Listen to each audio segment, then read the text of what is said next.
6 डिसेंबरपासून संपूर्ण देशात समस्त नागरिक एक भयंकर दृश्य पाहत आहेत। आणि दृश्य काय? काँग्रेसचे राज्यसभा खासदार धीरज प्रसाद साहू ते आणि त्यांचे बंधू बलदेव साहू, या बलदेव साहू यांचा मद्य निर्मितीचा व्यवसाय ओरिसा, पश्चिम बंगाल या भागामध्ये 10 ठिकाणी वेगवेगळ्या छापे टाकले तर डोळे फाटून जातील अशा पद्धतीने नोटांच्या रांगा दिसल्या। त्या नोटा मोजवायला मशीन्स मागवायला लागल्या। 200 कोटी पार झाल्या, आता 300 कोटीपर्यंत गेल्या असतील। इन्कम टॅक्सने कारवाई केली आणि याचा अर्थ खूप स्पष्ट आहे की आजही काँग्रेस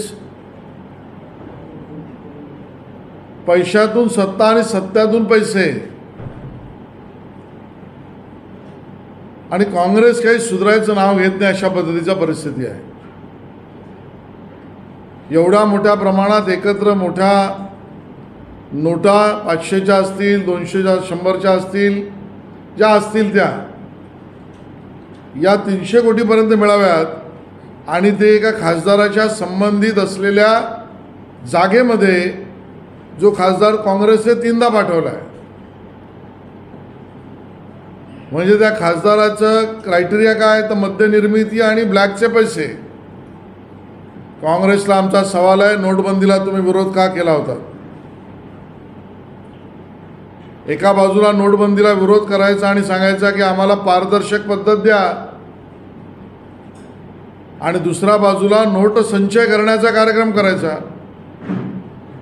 त्यामुळे अशा या काँग्रेसला, सोनिया काँग्रेसला, ज्यांनी नोटबंदीला विरोध केला त्याला गावबंदी आणि शहरबंदी करावी जनतेने, असं आमचं आव्हान आहे। यांना शहरात आणि गावात घुसू देताच कामा नये। जनतेने यांच्यावर बंदी टाकली पाहिजे, कारण जिथे मिळेल तिकडे खाऊ असे बंधू साहू या पद्धतीचा कारोबार चाललाय।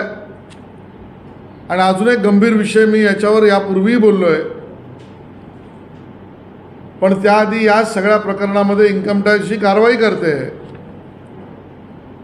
यावर काँग्रेसने आपली भूमिका स्पष्ट करावी आमचं आव्हान आहे। महाराष्ट्रात जी पोपटपंची करणारे काँग्रेसचे नेते आहेत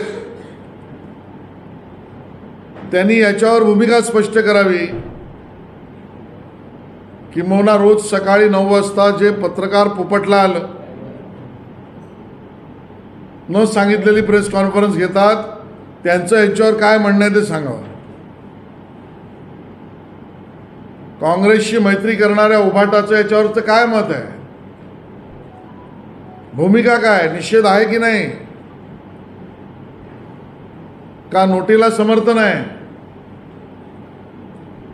आणि म्हणून ही गॅरंटी आहे माननीय मोदीजींची, मोदी सरकारची,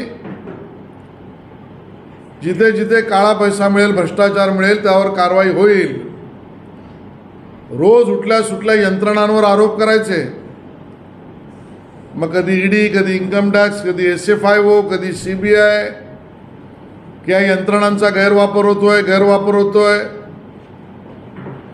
एक देशामध्ये वायुमंडल निर्माण करायचं की या यंत्रणांच्या विरोधामध्ये जनमानस झालं पाहिजे। कांग्रेस का हाथ भ्रष्टाचार के साथ, कांग्रेस का हाथ भ्रष्टाचार के साथ। धीरज साहू हाय हाय, धीरज साहू हाय हाय, सोनिया गांधी हाय हाय, राहुल गांधी हाय हाय, हाय हाय हाय हाय, हाय हाय हाय हाय, कांग्रेस पार्टी हाय हाय।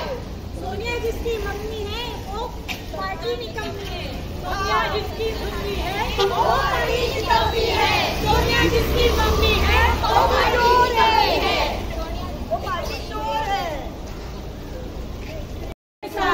कांग्रेस का हाथ भ्रष्टाचार के साथ। राहुल, सोनिया जवाब दो, जवाब दो। काले धन का हिसाब दो, राहुल सोनिया जवाब दो, जवाब दो। काले धन का हिसाब दो, हिसाब दो। राहुल सोनिया जवाब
ये चकित होने की बात तो है नहीं कि इतना सारा धन कांग्रेस के पार्टी से मिल रहा है।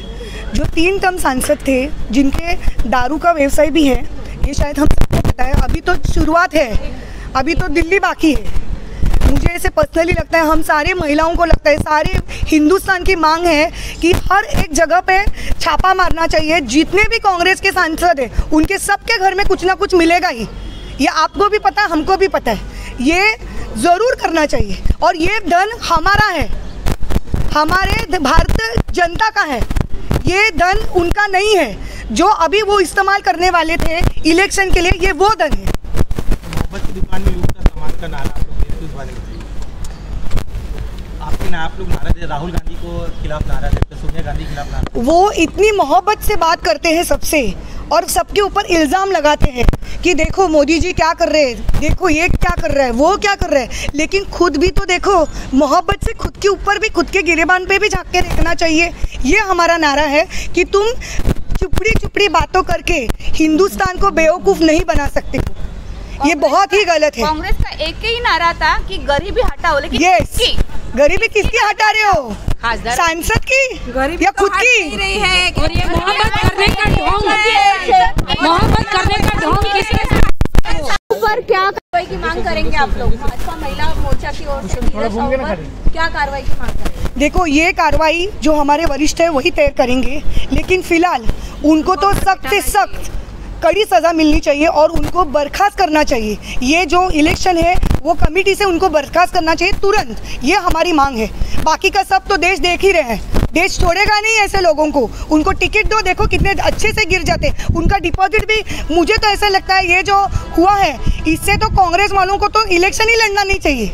उनका डिपॉजिट जब होने की भी बहुत आशाएं हैं। कांग्रेस के नेता कह रहे हैं कि धीरज साहू के साथ साथ 70,000 करोड़ घोटाला करने वाले अजित पवार के यहाँ पे भी रेड गिरे, हेमंत बिस्वा के यहाँ पे भी रेड गिरे। दिखाओ, आपके पास है कुछ सबूत? दिखाओ, दिखाओ, सबूत है, दिखाओ। क्या है मालूम है, जो खुद गलत हो रहा है उल्टा चोर कोतवाल को डांटे, ये तरीका हो गया है। कांग्रेस वालों को थोड़ी भी शर्म नहीं है, इसके लिए दूसरों के ऊपर आलचन उड़ाते हैं। हमें आदर है और हमें बहुत ज़्यादा है ना घमंड है कि हम भारतीय जनता पार्टी के सैनिक हैं। ये तरीका है भारतीय जनता पार्टी का, बीजेपी के। सर, धीरज साहू यांच्याबरोबर तुम्ही आता आंदोलन करत आहात, भाजप कार्यालयाबाहेर तुम्ही आंदोलन सुरू आहे, काय मागणी आहे, काय सांगाल? आमची मागणी आहे की हे 3 टर्म खासदार होते आणि हा जो सापडलेला धन आहे हा परत आपल्या देशात यायला पाहिजे। देशातच आहे पण तो परत का नाही करत आहे? आणि सगळ्यात महत्त्वाची गोष्ट म्हणजे इथे गरिबीचा नारा लावतात, इथे सांगतात की आमचा देश गरीब आहे। हे काँग्रेसवाले काय समजतात, स्वतः 300-500 करोड स्वतःकडे जपून ठेवतायत आणि आम्हाला शिकवतायत। हे कसलं काय राजकारण आहे? थोडी तरी लाज धरा। ही म्हणजे खरं सांगावं तर आता इलेक्शनचा काळ आहे आणि एवढं मोठं धन फक्त इथेच नाही, झारखंडच्या इकडे नाही सापडलंय, अजून भरपूर ठिकाणी सापडतायत। धन्यवाद मोदीजींना करायला पाहिजे की त्यांनी एवढं अलर्ट IT वगैरे बसून या गोष्टींचा निकाल लावतायत। हे खूप दुःखद गोष्ट आहे की एवढं मोठं धन ते पण एकाच माणसाच्या घरात आहे। अजून असे किती काँग्रेसच्या घरात छापे मारा म्हणजे अजून सापडेल। ही खूप चुकीची गोष्ट आहे आणि ह्याचा आम्ही निषेध करतोय, कारण की हा माणूस स्वतःचे दारूचे धंदे सुद्धा आहेत, हे सगळ्यांना माहिती पण असेल। त्यांचे स्वतःचे दारूचे धंदे आहेत, स्वतःचं पोचतात आणि हा तर हिशोब आपण बघितलाय टीव्हीवरती। अजून काउंटिंग चालू आहे, लोकांचे काउंटिंग मशीन खराब झाले तरी काउंटिंग चालू आहे। अजून किती धन किती कुठे कुठे लपवलंय ह्याचा आम्हाला पूर्णपैकी माहिती हवी, या देशाला सगळ्याची माहिती हवी। त्यामुळे आम्ही हे आंदोलन करतोय। वापस करा।